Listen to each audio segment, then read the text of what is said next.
Bismillahirrahmanirrahim. Assalamualaikum warahmatullahi wabarakatuh kepada anak-anak didik Ustazah yang dikasihi sekalian.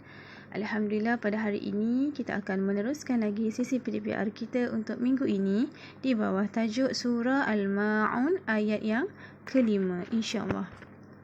Baiklah, sebelum kita masuk kepada topik kita, marilah kita sama-sama mengingati semula tentang kisah di sebalik surah Al-Ma'un. Okey, kita baca sama-sama. Okey, yang pertama, surah Al-Ma'un ini menceritakan tentang ancaman bagi orang yang mendustakan agama seperti orang yang zalim kepada anak yatim, orang yang tidak membantu orang miskin, orang yang tidak menyempurnakan solat dan berbangga dengan solatnya serta orang yang kedekut.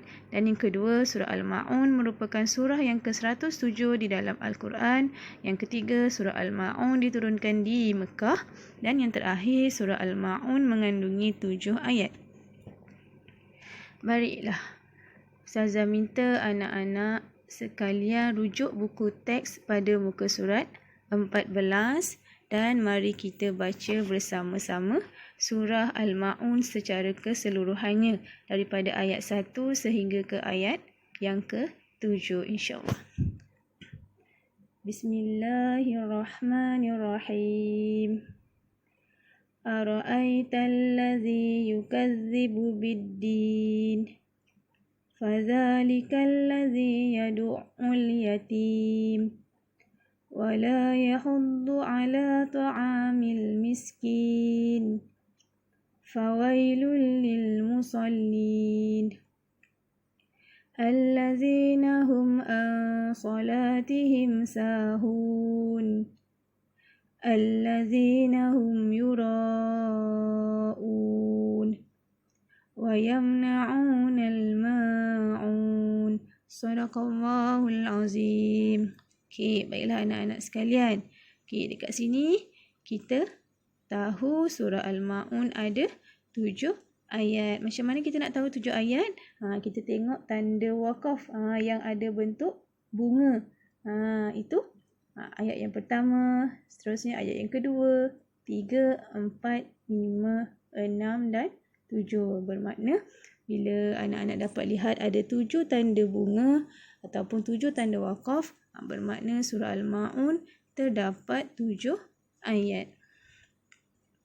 Baiklah, seterusnya mari kita ulang kaji membaca semula ayat 1 sehingga ayat yang keempat. Kerana pada hari ini kita nak baca ataupun kita nak hafaz bersama-sama ayat yang kelima. Tapi sebelum tu kita nak ulang sekali lagi pembelajaran kita sebelum ni, iaitu menghafaz membaca ayat 1 sehingga ayat yang keempat.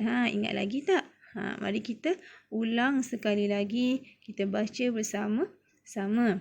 Bismillahirrahmanirrahim. Ayat yang pertama. Ara'aital ladzi yukazzibu bid-din. Ayat yang kedua. Fadzalikal ladzi yad'ul yatim. Ayat yang ketiga. Wala yahuddu 'ala ta'amil miskin. Ayat yang keempat. Fawailul lil musallin. Okey, Ustazah harap anak-anak masih lagi ingat. Baiklah, kita dah masuk pada topik pada hari ini, iaitu membaca dan menghafaz ayat yang kelima dalam surah Al-Ma'un. Sebelum tu kita baca dulu ayat yang kelima dengan ayat yang penuh secara lengkap. Okey, ayat yang kelima, tengok ni. Tanda wakaf ayat yang kelima. Okey, a'udzubillahi minasyaitonirrajim. Allazina hum an salatihim sahun. Sekali lagi. Allazina hum an salatihim sahun. Sekali lagi. Dengar tadi Ustazah ada baca dengung. Dekat sini kena dengung ya. Okey, sekali lagi. Allazina hum an salatihim sahun. Okey, kita dah baca ayat 5 secara lengkap. Okey, mari kita baca pula potongan kalimah dalam ayat yang kelima. Potongan kalimah secara pendek-pendek supaya anak-anak lebih mudah sebut dengan sebutan yang betul. Okey. Okay, baca bersama-sama ikut Ustazah ya. Allazina hum. Sekali lagi. Allazina hum. Sekali lagi. Allazina hum. Okay, yang kedua. Salatihim. Sekali lagi. Salatihim. Sekali lagi. Salatihim. Okay, ayat yang perkataan atau kalimah yang ketiga. Sahun. Sekali lagi. Sahun. Sekali lagi. Sahun. Okey, kita ulang sekali lagi. Okey, kita baca. InsyaAllah baca ulang-ulang banyak kali. Lama-lama boleh hafaz. Okay. Allazina hum salatihim sahun. Sekali lagi. Allazina hum salatihim sahun. Sekali lagi. Allazina hum salatihim sahun. Kita baca ayat penuh. Ayat yang kelima.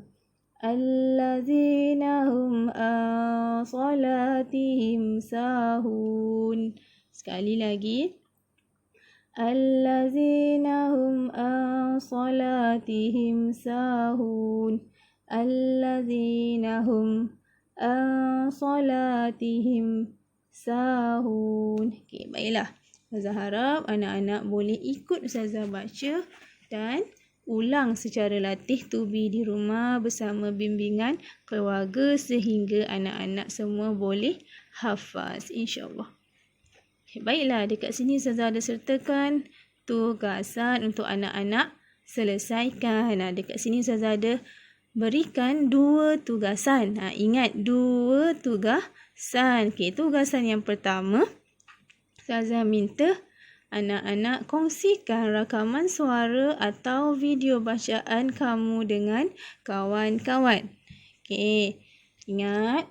Okey, sebut dan hafaz kalimah-kalimah surah Al-Ma'un ayat yang kelima. Yang tadi yang kita baca sama-sama. Allazina hum salatihim sahun. Allazina hum salatihim sahun. Allazina hum salatihim sahun. Ataupun kalau kamu sukar untuk menyebut ayat yang panjang, Ustazah minta kamu record ataupun rakam kalimah-kalimah pendek. Sebagai contoh, kamu baca Allazina hum salatihim sahun. Allazina hum salatihim sahun. Allazina hum salatihim sahun. Boleh juga. Mana-mana pilihan kamu ataupun ibu bapa kamu baca kalimah dan kamu ikut semula, ulang semula dan rakam dan kongsikan bersama kawan-kawan, insya-Allah. Baiklah, tugasan yang kedua Ustazah ada bagi dalam modul pendidikan Islam yang telah diedarkan. Okay, dekat sini ada 2 muka surat. Untuk hari ini kita baca surah Al-Ma'un ayat yang kelima. Ustazah minta kamu salin semula ayat yang kelima daripada surah Al-Ma'un. Dan tugasan yang kedua, Ustazah minta kamu nomborkan kalimah mengikut ayat yang betul dan baca. Okay, contoh yang pertama, ara'aital ladzi, kamu nampak ada dekat dalam ayat yang pertama ke, ayat yang kedua ke, ayat yang ketiga ke, ayat yang keempat ataupun ayat yang kelima? Ni Ustazah bagi jawapan yang pertama ni ayat yang pertama. Cuba kamu tengok betul tak? Ara'aital ladzi ni ada ke dalam ayat yang pertama? Betul, sini ara'aital ladzi ayat yang pertama. Maka Kamu tulis dekat sini jawapannya ayat pertama. Dan soalan yang kedua, lil musallin. Ustazah minta kamu cari kalimah lil musallin ni ada dalam ayat yang keberapa. Kalau jumpa, tulis dekat sini jawapan ayat yang keberapa. Begitulah seterusnya. Okay, baiklah Ustazah, rasa setakat ini sajalah PDPR kita untuk minggu ini. Ustazah harapkan anak-anak sekalian boleh cuba menghafaz ayat 1 sehingga ayat 5 dengan bantuan ibu bapa, insya-Allah. Sekian saja, kita berjumpa lagi pada PDPR akan datang. Sekian, terima kasih. Assalamualaikum warahmatullahi wabarakatuh.